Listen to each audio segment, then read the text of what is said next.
Dr. B here with our series on demystifying the DSM.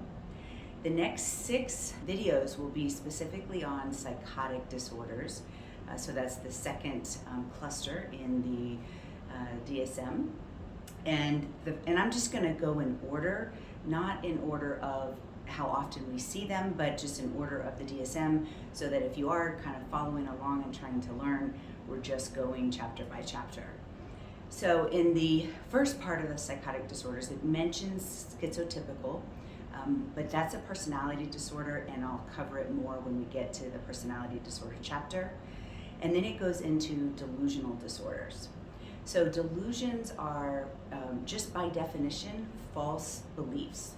Delusions can be a symptom, but it can be a disorder all by itself. So delusions are a symptom of psychosis, but delusional disorder is probably the least likely to actually see it in a psychiatric environment, because typically if they're coming in for treatment, their delusions are associated with bipolar, or they're associated with another type of psychotic disorder. So remember that the main thing in delusional disorder is that there's no other symptoms, that it's just an isolated delusion. So the first type is the erotomanic, and this is the individual who thinks somebody else is in love with them, right? You kind of see it on the news, somebody stalking a celebrity, oh no, this person loves me.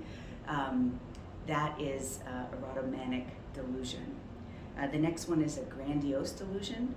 I think we use this word as an adjective a lot.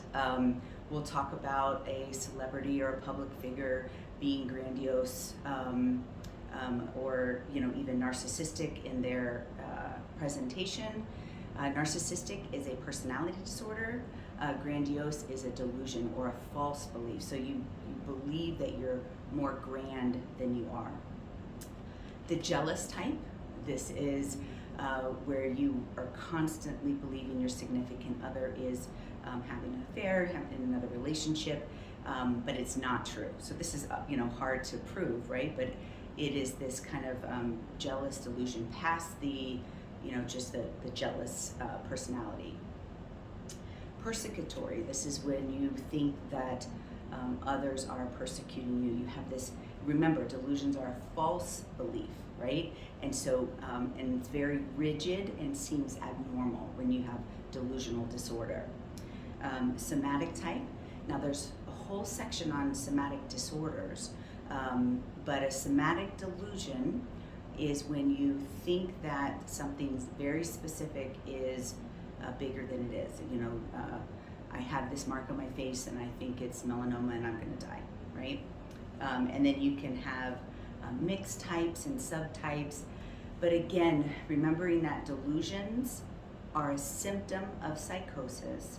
Delusional disorder is when there's this isolated, fixed delusion, and we rarely see it in the psychiatric environment isolated, right? We often see it as a symptom of schizophrenia or bipolar, and we'll talk about that in some of the other sections. So thank you for watching.